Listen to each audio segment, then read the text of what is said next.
Primero, ¿qué es orar? Tenemos que definir eso. Voy a hacer la pregunta. ¿Cuántos oramos en algún momento en esta semana? Se vale por la comida. ¿Cuántos hemos orado? Ok, qué bueno, le felicito. Porque orar es necesario, más que bueno es necesario. El doctor R.C. Sproul, en su Biblia de estudios sobre la Reforma, él tiene un apartado acerca de la oración en el cual él dice: Dios nos habla de manera verbal por medio de las Escrituras, de manera verbal también no verbal a través de su providencia vista u obvia, ¿verdad? Lo que vemos. Estamos en comunión con Él por medio de la oración. Y él mismo cita a otro señor llamado Charles, no sé cómo pronunciar el apellido, hermanos, Hodge quizás, cuando dice: la oración es la conversación del alma con Dios. En la oración y mediante ella expresamos nuestra reverencia de adoración por Dios. Desnudamos nuestras almas en confesiones contritas ante Él. Derramamos acciones de gracias desde nuestros corazones agradecidos y ofrecemos nuestras peticiones y súplicas a Él. Ellos hacen ver, en una oración corta pudiese decir que la oración es el medio por el cual nosotros nos dirigimos a un Dios santo o a nuestro Dios santo. Esa es la oración. La oración es dirigirme a Él, venir y hablar con Dios.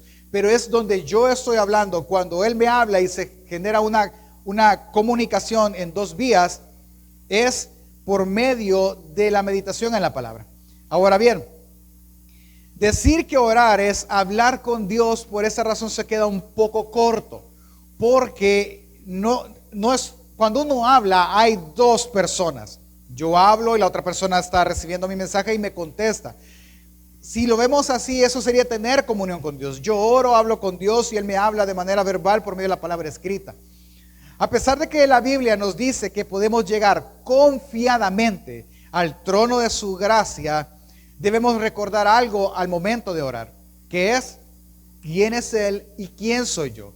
Cuando yo oro y llego delante de Dios, yo debo de recordar que Él está sentado en su trono. Él es el Rey de los cielos. La tierra es el estrado de sus pies, es de donde yo vengo. Por tal razón, yo no comparto que hay cristianos, pastores lastimosamente, que también enseñan y dicen que cuando usted ore, ordene, decrete. No, hermano, Él es el Rey. Aunque cualquier persona venga y le diga a usted: mira, búscame, si necesitas un favor, búscame, tranquilo, no te preocupes, llega y platiquemos, yo te voy a ayudar.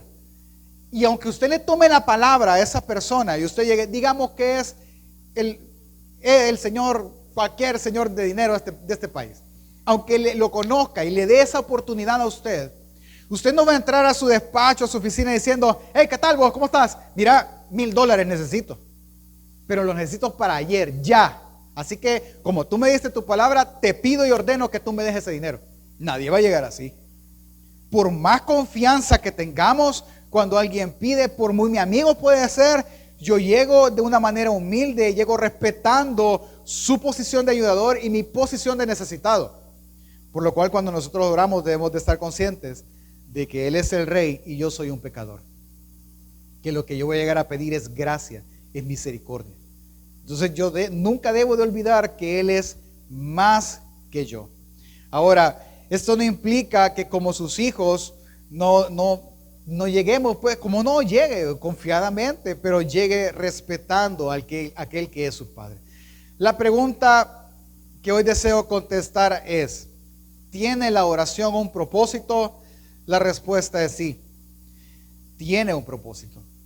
Tiene que ver con cómo entendemos actualmente la oración y cómo la usamos, el propósito. Normalmente nosotros pensamos que el propósito de la oración la mayoría de veces es pedir, pero no es así. A pesar de que en la Escritura el mismo Jesús nos va a motivar a que pidamos, Él dice: pero no pidan mal, no pidan para sus propios deseos o para sus propias concupiscencias. La oración, entendamos que es el medio para hacer saber a Dios lo que a mí me hace falta o deseo, pero eso Él ya lo sabe. Por lo tanto, es ahí donde radica realmente el provecho de la oración. La oración no tiene provecho que yo le diga a Dios algo que Él ya sabe. O sea, a pesar de que mis hijos puedan venir a mí y me dicen, me puedan pedir comida al mediodía, yo ya sé que ellos necesitan comida. Pero eso no les quita el derecho a ellos de venir y pedirme a mí. ¿Me explico? Igual en la oración. Dios ya sabe lo que usted y yo necesitamos. Puede pedírselo, hermano, con toda libertad, siempre y cuando usted respete que Él es el Rey de los cielos. Pero la oración tendrá el provecho no solo de pedir, sino un provecho todavía más alto, que es el que vamos a aprender. Por lo tanto, miren, ahora que entienda usted la oración, yo le voy a retar a practicarla, a que la use para hacer saber a su corazón que Él obrará con bondad con el mundo y con todos nosotros. De eso vamos a aprender ahora. Acompáñeme a orar una vez más, por favor, para que Dios nos ayude y nos guíe en su palabra, nos ayude a entenderla y más aún a interiorizarla y poderla practicar. Señor, te damos gracias porque esta mañana estamos aquí delante de tu trono, Dios, pidiéndote sabiduría para poder entender las Escrituras. Señor, yo te ruego que esta mañana tú nos permitas entenderla, saber a qué tú te refieres, que tú nos ayudes, Señor, a poder discernir correctamente y a practicarla de la mejor manera. Bendice tu iglesia para que tu iglesia pueda aprender, Señor, y el que no te conoce también pueda saber que puede tener acceso a través de Cristo a ti. A mí, Señor, dame las palabras correctas, dame el denuedo correcto, Señor, para hablar, que tu Espíritu sea el que me guíe y me ayude, Dios. En el nombre de Jesús, amén. Abra su Biblia, por favor, en el Evangelio de Lucas. Biblia o teléfono igual estarán en las pantallas.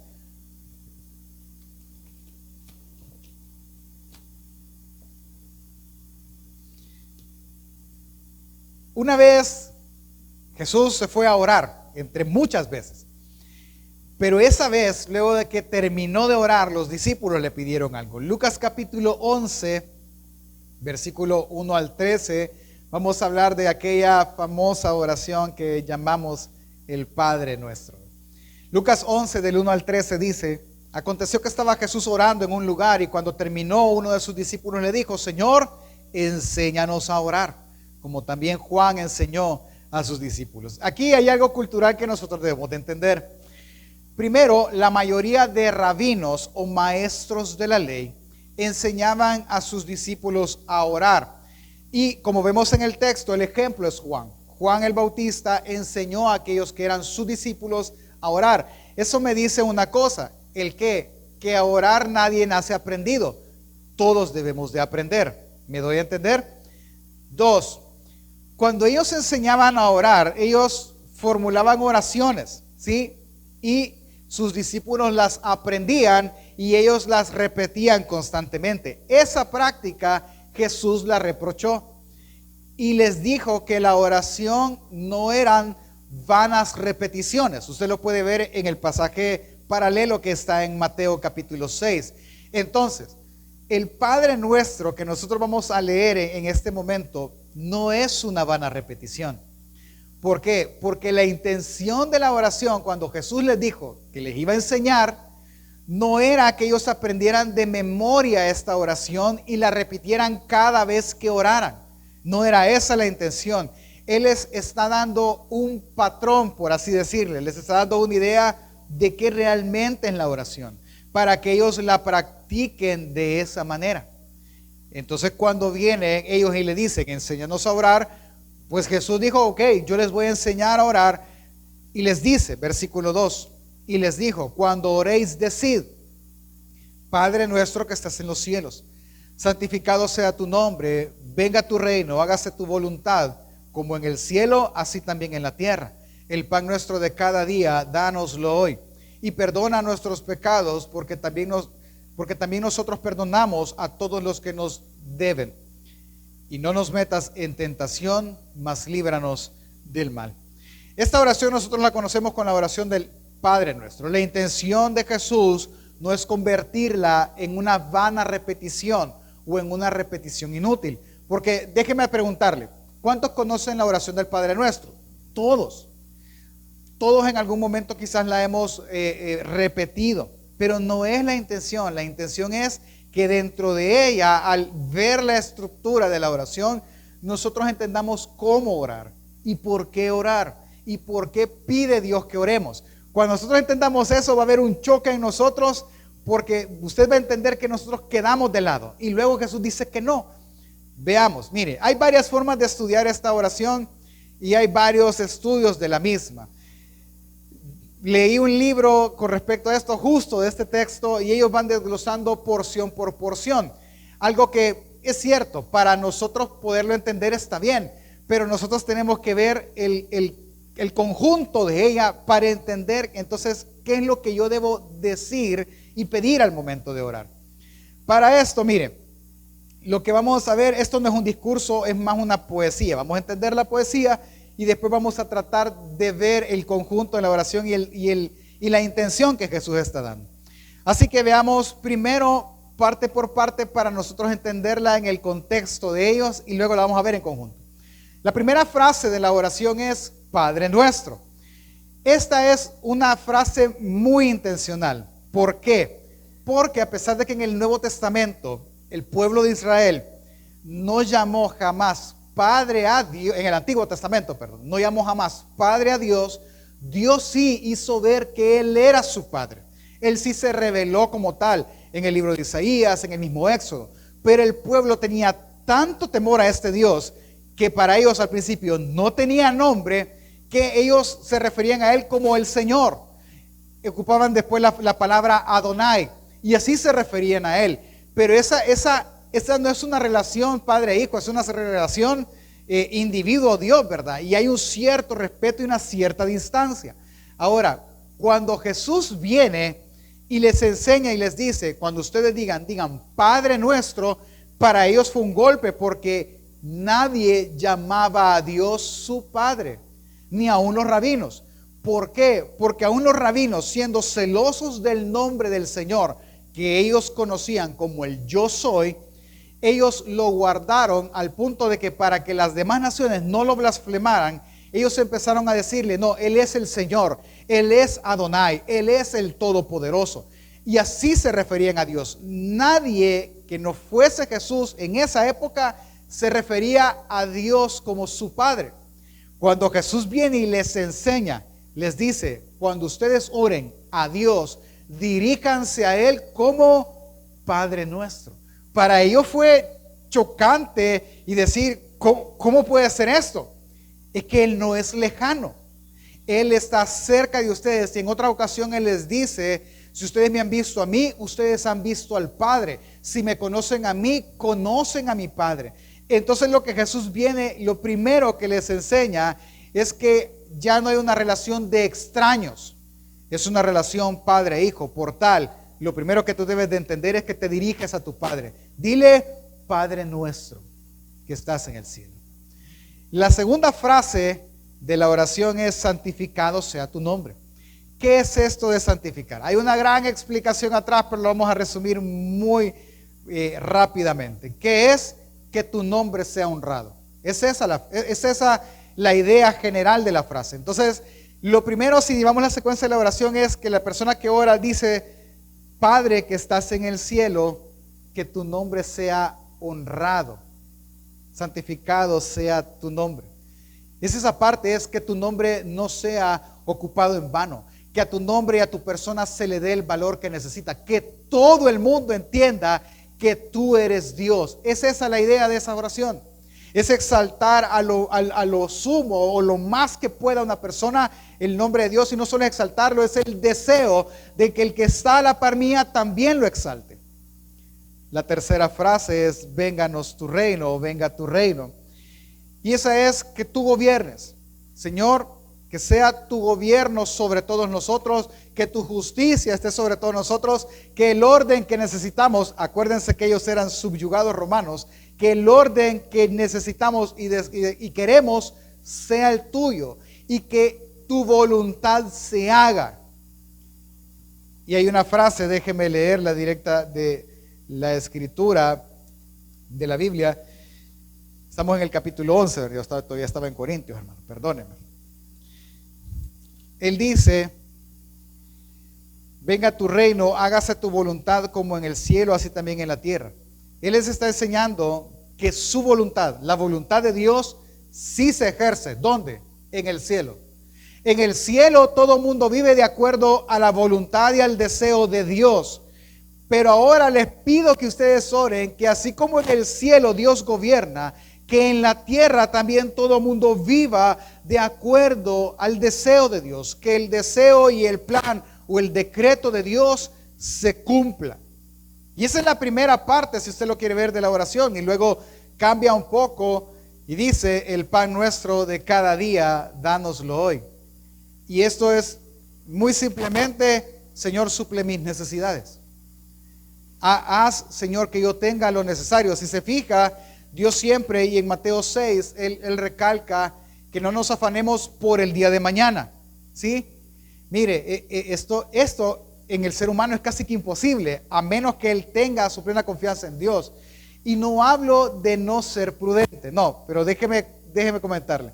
Yo no sé, por lo que veo, hay gente de mi edad y mayor que yo. ¿Se recuerda usted, si yo no mal recuerdo, ya por el 2005, 2006, hubo también una amenaza de un huracán que venía del Pacífico? ¿Se acuerda? ¿Sí? Yo me acuerdo que para ese tiempo vivía por Candelaria, allá por el centro de San Salvador, y esa zona se inundaba antes de hacer el paso de nivel y todo este rollo. Entonces me despacharon para mi casa. Cuando yo iba en el bus, me tenía que bajar en un centro comercial en San Jacinto y caminar. Y cuando vi el supermercado, hermanos, eso estaba pero extremadamente lleno de gente y las góndolas vacías de agua, de un montón de cosas. Yo decía: ¿y qué pasa? ¿Y qué pasa? Y llegué a la casa y mis papás ya habían ido a comprar cosas. ¿Y por qué compraron? No, por el huracán, porque no vamos a tener comida, ni luz, ni agua, nada. Como que viviéramos en una isla como Puerto Rico, ¿verdad? O República Dominicana. Bueno, gran relajo. Y no pasó nada. Bendito sea Dios. Por eso, no me estoy burlando de eso, sino que vea, la oración dice: el pan nuestro de cada día. Ayer, hermano, Dios mío, ayer estaba igual. Yo dije: quizás es fecha de pago. No, si es 8 de mes. No me acordaba del bendito huracán. Yo por azúcar, una libra de azúcar iba, hermano, en bolsita. Y la gran cola, el montón de gente llevando un montón de cosas. Y le digo a mi esposa: o sea, igual, pero es ese afán del mañana. Hermano, ni siquiera iba a llover hoy, va a llover mañana. Pero la gente ya está, que mañana, es más, los estudiantes desde el viernes vienen, pues no va a haber examen el lunes. Y todos están súper adelante. Yo no digo que no sea prudente, no es eso. Pero el ser humano tiene la característica de que, no, yo quiero, si nosotros hubiéramos escrito la oración: Señor, el pan de la semana, dánoslo hoy. Se te va a arruinar, se van a hacer. Y lo que Él está diciendo es que entienda una cosa: Él va a suplir tu necesidad diariamente. O sea, ese hoy no es para hoy y mañana ya no. Es hoy, todo el tiempo. Él va a estar supliendo lo que a ti te falta. Tu necesidad. El pan necesario. Pastores, que yo lo que necesito es un BMW. No, hermano, ese es un deseo. No es una necesidad. ¿Me explico? La siguiente frase es una frase un poco más, todavía más interior. Perdona nuestras ofensas, así como nosotros perdonamos a los que nos deben. Algunos dicen que esta frase tiene que ver que si tú no perdonas, Dios no te perdona. No, hermano, el perdón de Dios no está sujeto a tu perdón. Él te perdona por gracia, sabiendo que tú no puedes alcanzar su perdón, por lo cual Él lo otorga por medio de Cristo Jesús. Pero lo que está diciendo es que aquel que es perdonado, porque es perdonado, él debe de reflejar el perdón que Dios ya dio. ¿Cómo? Perdonando a los demás. Él refleja y él extiende, es un reflejo del perdón que él ya recibió de parte de Dios por pura gracia. Y la última frase dice: no nos metas en tentación, sino líbranos del mal. Es decir, guárdanos. Esa palabra mal es maligno, es decir, guárdanos de la influencia de Satanás, para que al final mi relación contigo no se vea interrumpida o quebrada. Esa es la oración. Si nosotros tratamos de ahora en el conjunto verla, la mente se nos va a torcer, hermano. Pero quiero que vea esa tablita. En esa tablita están las 6 peticiones que la oración tiene. Si usted ve y pensamos, la oración lo que está hablando es de la obra que Dios hace con el mundo y la obra que Dios hace en el individuo. Dios Padre obra primero santificando su nombre, estableciendo su reino y haciendo su voluntad en el mundo. Ese es su deseo, ese es su plan, ese es su decreto. Él tiene ese plan desde antes de la fundación del mundo y su plan se va a cumplir ahí.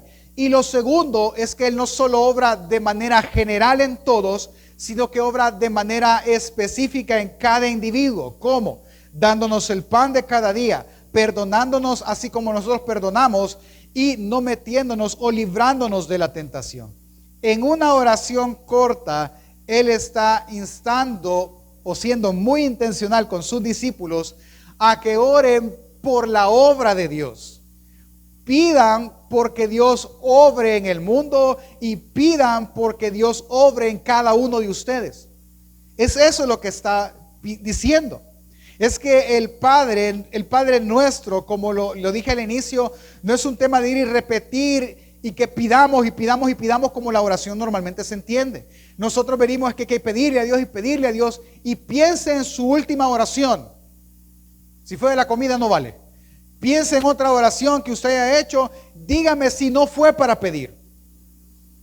¿Qué pidió? Probablemente pidió algo que sí necesite. Pidió salud. Probablemente pidió algo material que sí necesite. Y está bien, no es malo. Pero la intención de la oración es que Él obre. Esa es la intención. Que Él obre en todo el mundo y que Él obre en mi vida y en la vida de cada individuo. ¿Por qué? Mire, ¿por qué le dije al inicio que la oración es más para nosotros que para Él? Primero porque Él ya conoce lo que yo necesito y antes de que yo se lo pida Él ya sabe y Él va a otorgarlo en su momento. Por lo tanto, la oración lo que me hace es a mí entender que Él obrará y me hace confiar en Él. Es que para eso es más que un beneficio personal en lo que yo pueda recibir. Es un beneficio espiritual en hacerme entender que Él obrará y que cuando Él obre yo pueda ver su obra. Hermano, mire, a este punto, si yo paro ahí, el texto no termina ahí, pero si yo paro ahí, a usted y a mí nos va a quedar un mal sabor de boca. Y podemos pensar y decir, chica, pero es que Dios es bien egoísta, ¿va? Porque solo para sus obras. Es cierto, ahí dice mis necesidades, pero queda eso extraño. Vaya, sigamos leyendo el texto. Una vez Él termina de dar este modelo de oración, enfocándolo a ellos en la obra que Dios hace en ellos y en el mundo, Él viene y Él dice, versículos 5 al 8, les dijo, ¿quién de vosotros que tenga un amigo va a él a medianoche y le dice, amigo, préstame 3 panes? Porque un amigo mío ha venido a mí de viaje y no tengo que ponerle delante. Y aquel respondiendo desde adentro le dice, no me molestes, la puerta ya está cerrada y mis niños están conmigo en cama, no puedo levantarme y dártelos. Os digo que aunque no se levante a dárselos por ser su amigo, sin embargo por la importunidad se levantará y le dará todo lo que necesite. Déjeme explicarle primero en lo cultural. Las casas en ese entonces son casas de un cuarto, es decir, es como que fuera este cajón, obviamente no de este tamaño, de un cuarto, 4 paredes, y en esas, concepto abierto, ¿verdad? Cocina, las camas, todo. A la hora de dormir, cerraban la puerta y todos se acostaban en ese mismo cuarto. Al ver la figura, entendemos que el padre de familia está acostado y todos los niños y la gente alrededor de él. Imaginando ese cuadro es que llega el fulano. ¡Hey! Necesito 3 panes. Y él está con los niños.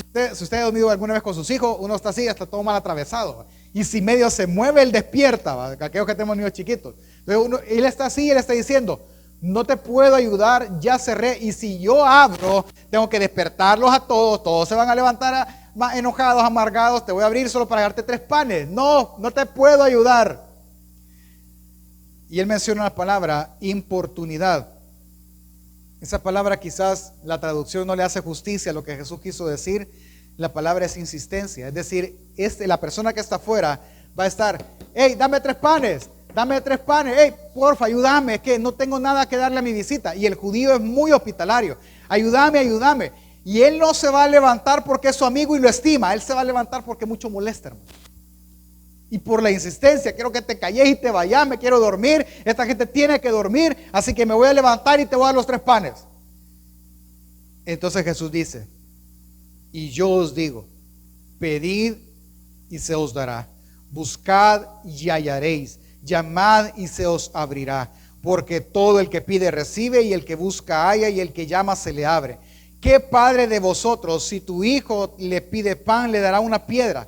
O si pescado, en lugar de pescado, le dará una serpiente? O si le pide un huevo, le dará un escorpión. ¿Qué padre hace eso? Nadie.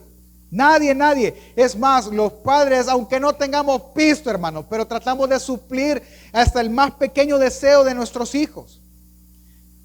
¿Cuántos padres? Mire, la mamá hace más que el papá no es así, pero las mamás sí. Las mamás hasta dejan de comer con tal de que sus hijos coman. Ya sirvió a todos terminó, ya se sirvió el último poquito y dijo el niño, y hay más, vaya pues comete esto, dijo, y ya se va a comer un café y un pan y se acabó. Es que así son los padres. Nadie a quien su hijo le pida le va a dar algo malo. Es lo que está diciendo Jesús. Ninguno. Así que entiende, Él está hablando que Él es, al que te diriges es tu Padre. Así que a tu Padre pídele y recibirás. A tu Padre busca y lo encontrarás. A tu Padre llámale a la puerta y Él va a abrir la puerta. Porque es tu Padre. Y Él dice, versículo 13, pues si vosotros siendo malos sabéis dar buenas dádivas a vuestros hijos, cuánto más vuestro Padre Celestial dará el Espíritu Santo a los que lo pidan. Vea la ecuación que Él está diciendo. Si tú, que por naturaleza eres malo, vea al de la par, es malo, dígale, sos malo. O sea, la encarnación del mal. Tú eres malo. Si tú siendo malo puedes darle un bien a tu hijo que te pide, siendo malo, vea cómo funciona esto. Yo tengo hijos pequeños, quizás algunos ya no tendrán hijos pequeños, pero los niños pequeños insisten. Cómprame esto. Ay, ya, va, cállate, va, ya, déjame tranquilo. Pero yo cumplí su deseo, aunque yo sea malo, aunque se lo di de mala gana. O sea, siendo malo, yo puedo cumplir el deseo de mi hijo. Siendo malo, cuánto más el Padre siendo bueno. Ahora me voy a detener. Se lo voy a explicar. Bondad es un sinónimo, ¿sí? Dios no tiene bondad. Él es la bondad, ¿sí? Él no tiene la característica de ser bueno porque Él quiere ser bueno. Él en su misma naturaleza es bueno. Es decir, para que me puedan entender, quizás no es el ejemplo más correcto, pero para que usted lo entienda. Aunque Dios se esforzara por hacer algo malo, no puede porque Él es bueno. Él en su naturaleza misma es bueno. Si tú siendo malo das buenas dádivas, ¿cómo no Dios siendo bueno puede darte? Y viene otra vez algo que al ser humano le deja el mal sabor de boca. Puede darte al Espíritu Santo a aquel que lo pida. Quizás usted quería que la oración terminara diciendo cuánto más Dios no va a conceder el deseo de tu corazón, ¿verdad? Pero no termina así. Él termina hablando de nuevo de su obra en cada persona. Entonces, ¿qué es lo que está diciendo Lucas en estos 13 versículos? Uno es que oremos insistentemente por la obra de Dios en este mundo. ¿Quién está leyendo esto originalmente? Lo está leyendo un señor llamado Teófilo, que aparentemente, porque el evangelio fue escrito desde Roma, es romano. Y muy probablemente lo están escuchando romanos que están viendo expandir el reino de Dios desmedidamente, porque Dios lo está expandiendo. Esto fue escrito 30 años después de que Jesús muriera. Por lo tal, cuando este señor Teófilo ve, él dice, esta gente ha seguido orando porque el reino de Dios se expanda y se está expandiendo. Lo que él entiende es que si hay algo que él debe de orar siempre, es por la obra de Dios en el mundo. ¿Y cuál es la obra de Dios en el mundo? Que su reino sea establecido y la predicación de su evangelio avance, que la obra del diablo sean destruidas, que su voluntad, es decir, deseos, designios, planes, órdenes, se cumplan como se cumplen en el cielo, que el pecado o que el pecador aún no arrepentido se arrepienta y vea a Dios, y vea en Dios un Padre. Eso es lo que Dios hace en el mundo, y lo que Dios hace en cada uno de nosotros. Su obra es que el pan de cada día solo vendrá de Él.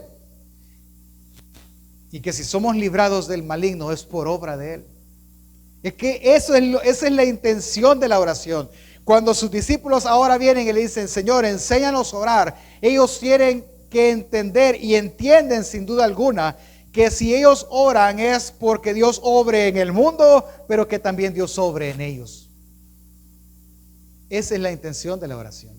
¿Cuál es el propósito? Que tú aprendas a orar no por el carro que quieres, que tú aprendas a orar insistentemente no por una casa, no por la felicidad de tu familia, no porque tus hijos pasen los exámenes.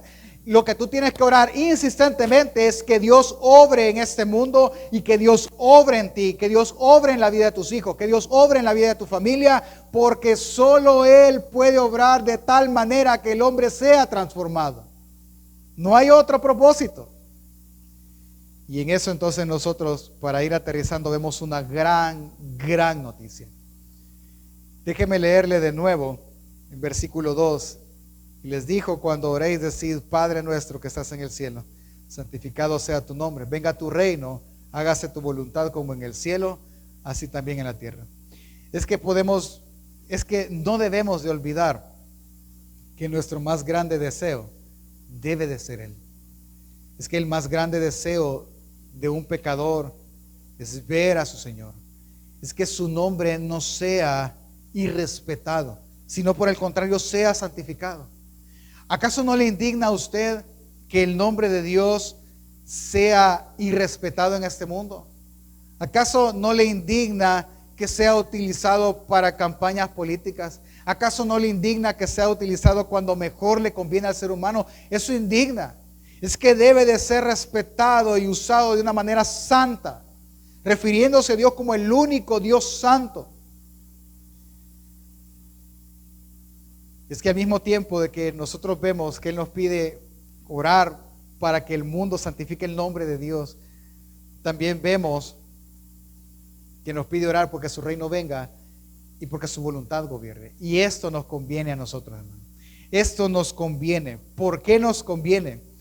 Le conviene al pecador que su reino venga, porque cuando su reino sea establecido, su voluntad, es decir, la voluntad de Dios regirá este mundo con vara de hierro. El diablo será lanzado al lago de fuego y azufre. Él vendrá como un jinete en caballo blanco a reinar y peleará con la espada de su boca. La nueva Jerusalén, con Dios en ella, será el centro de la nueva creación de Dios. Algunos seremos resucitados y habremos muerto para ese tiempo y resucitaremos para vida eterna, y otros serán transformados en el instante. Sus cuerpos cambiarán a la semejanza de Dios y vivirán eternamente. Pero ambos habrán sido librados permanentemente y plenamente del pecado del que ahora son esclavos. Es que por eso conviene orar así. Es que se vivirá en ese entonces como hoy se vive en el cielo. No habrá pecado, no habrá llanto. Por eso conviene que nosotros oremos por el reino, porque le voy a preguntar, hermano, ¿a cuántos le han hecho algo injusto en este mundo? Levante la mano. Qué galán, qué poquitos, hermano. Yo sé que usted ve injusticia. Yo sé que este mundo solo puede traer injusticia. No hay nada justo. No hay ni un solo justo, dice Romanos 3, ni aún uno. Cuando el reino venga, traerá con ellos su justicia, traerá con ellos paz. Por eso nos conviene orar que Dios cumpla su obra en este mundo, que Dios cumpla su obra santificando, que su gobierno venga y que su voluntad se haga. Es que nos conviene a nosotros. Pues sí, pastor, yo le entiendo, pero Pero mientras eso pasa, ¿qué? Pues sí, mientras el mundo y el reino de Dios sigue avanzando y el evangelio sigue siendo predicado, ¿qué con nosotros? ¿Solo oramos porque el reino avance y no oramos por nosotros? No, hermano. Mientras Él regrese y su reino es establecido, cuando usted ore porque Él obre en el mundo, directamente también Él obrará cuidando del pecador arrepentido. Vea la frase que yo estoy usando. Es que mientras Él obra en el mundo, Él va a obrar en el pecador arrepentido. En Él obrará. ¿Cómo va a obrar? Vayamos aterrizando. Primero, Él va a cuidar del pecador arrepentido. Es decir, Él no solo va a perdonar sus pecados, sino que lo limpiará de toda maldad. Primera de Juan 1:9, vean en la pantalla, dice: si confesamos nuestros pecados, Él es fiel y justo para perdonar nuestros pecados y limpiarnos de toda maldad. Vea un segundo, ¿cuál es el gran problema en la vida cristiana y por qué algunas personas no ven la bendición del cristianismo o de arrepentirse delante de Dios? Porque dicen una cosa y en alguna medida es cierta. ¿Cuál?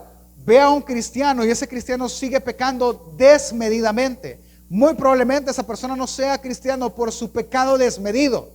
Un cristiano, luego de convertirse, arrepentirse y aceptar a Dios como su Señor, ¿pecará, pastor? Sí, pecará, porque su naturaleza, Él está así, Él es esclavo del pecado. Él será libre, Él podrá, por la gracia de Dios, decidir no pecar por el poder que Dios tiene sobre Él ahora. Pero pecará, pastor, sí pecará, pero ahí es donde Dios obrará. ¿Cómo? El pecador que se ha arrepentido y que vuelve a pecar puede correr al Padre, decirle, confesar su pecado, y su Padre no solo perdonará su pecado, sino que lo limpiará de toda maldad. Así Dios cuidará al pecador arrepentido.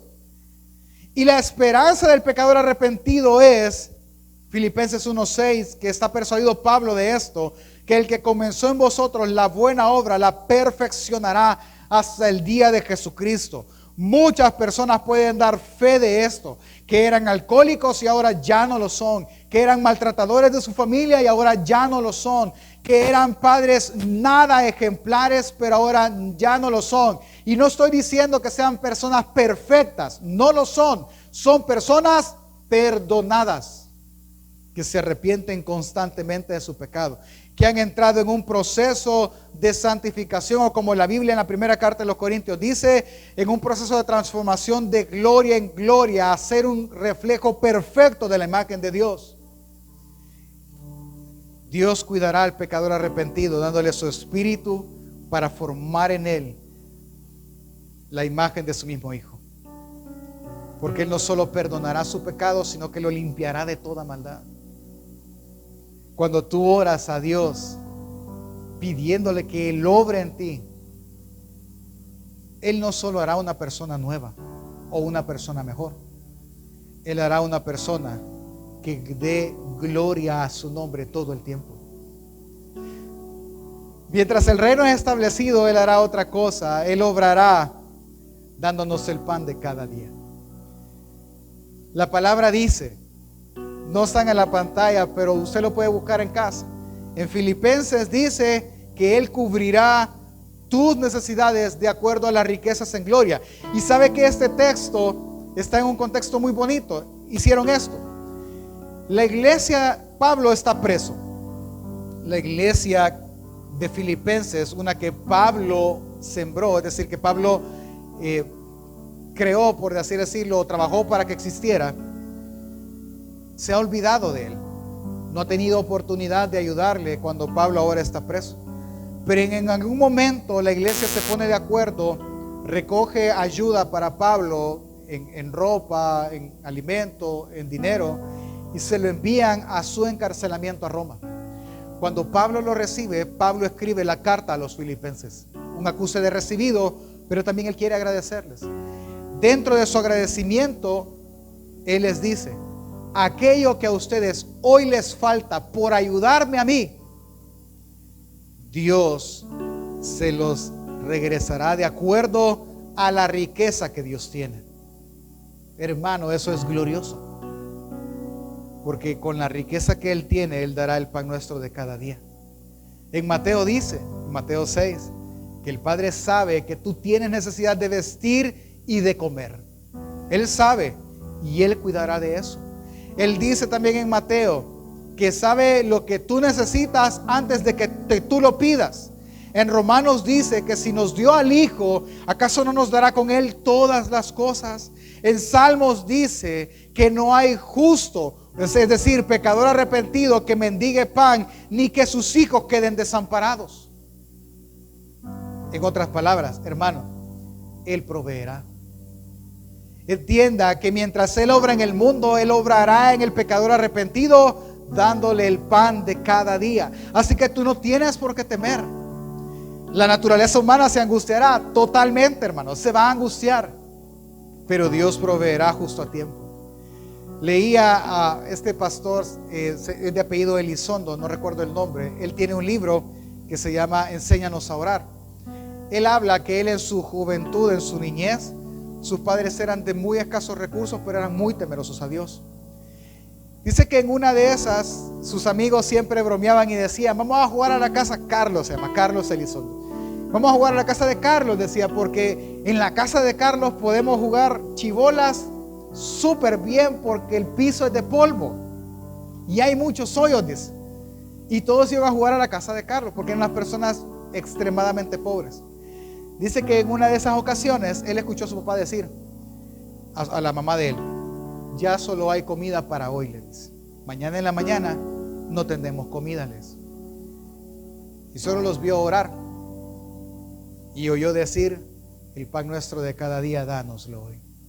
Y agradecieron por el pan que tenían y se sentaron a la mesa, sabiendo que mañana ya no tenían que comer. Y mientras ellos cenaban, alguien tocó a la puerta y eran unos hermanos de la iglesia que llegaron con sus brazos llenos de bolsas con comida. Es que no hay justo desamparado, ni su simiente que mendigue pan. Hermano, tener solo huevos y frijoles y decir: es que no hay nada de comer, ¿verdad? Eso es pecado, hermano. Usted tiene que comer. Nada que comer es que no haya ni agua helada en la refri, que no haya ni migajas en el suelo. Eso es no tener que comer. Pero a ese punto la palabra dice que el pecador arrepentido jamás llegará, porque Él proveerá siempre, porque Él obrará individualmente dándonos el pan de cada día. Y por último, Él obrará con el pecador arrepentido, guardándolo del maligno. Hermano, Él nos dio su espíritu. Al pecador arrepentido le dio su espíritu para que no peque más, para que la bebida no lo ate, para que las drogas no lo encadenen, para que los malos vicios no lo sometan. Para eso nos dio su espíritu, para que nosotros por medio de su gracia y su favor podamos pelear contra eso. Porque dice el Salmo 91 que Él guardará nuestro pie para que no tropiece. Es que ese es el poder de Él, y así guardará nuestras vidas. En la carta a Judas, al final de la Biblia, dice que Él es poderoso para guardarnos sin caída hasta el día que Jesucristo regrese. Es que de esa manera Él obrará. Pero también dice que no nos meterá en tentación. En la primera carta a Corintios, capítulo 10, 13, dice: no os ha sobrevenido ninguna tentación que no sea humana, pero fiel es Dios, que no nos dejará ser tentados más de lo que podáis resistir, sino que os dará también, juntamente con la tentación, la salida para que podáis soportar. De esa manera Dios cuida al pecador arrepentido. Familia, amigos que nos visitan, lo mejor que puedes hacer hoy es orar insistentemente al Padre para que obre en ti perdonando tus pecados, para que obre en todos cumpliendo su plan y su decreto eterno, para que obre en ti salvándote de la muerte eterna, para que obre en ti salvándote para que goces del reino. Eso es lo mejor que puedes hacer. Lo mejor que puedes hacer es creer en Jesús y arrepentirte. Lo mejor que podemos hacer todos es orar para perseverar en este camino, reconciliarnos con Dios día tras día y generar una comunión con Él. Por lo tanto, hermano, amigo, ahora que entiendes la oración, practícala. Úsala para hacer saber a tu corazón que Él obrará con bondad para con el mundo y para contigo. Si quisiéramos nosotros practicar esto, mañana lunes que será un día incierto, quizás diría la poesía antigua que estaremos nosotros entrando en un umbral oscuro, en un valle de sombra y muerte, que no sabemos qué pasará mañana, pero podemos estar seguros de que Él obrará mañana también y que Él nos cuidará mañana.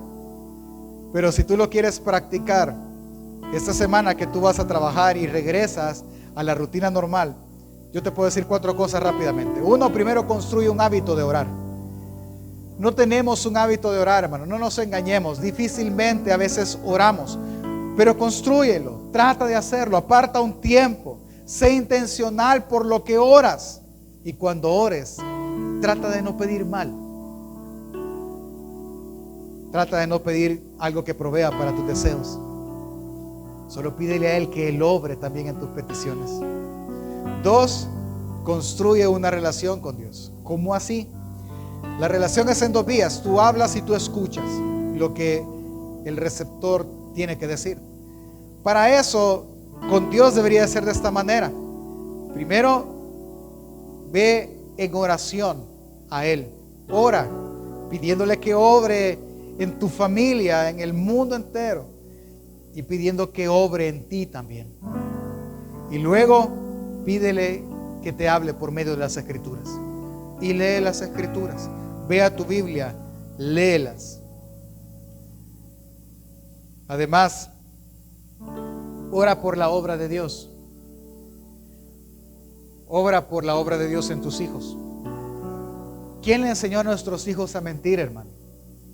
Los maestros de los colegios dicen, en la casa aprendieron, pero ellos traen en su naturaleza el mal. Ora por la obra de Dios en tus hijos. Ora por la obra de Dios en tu esposo o en tu esposa. Ora esta semana por la obra de Dios en tu iglesia local.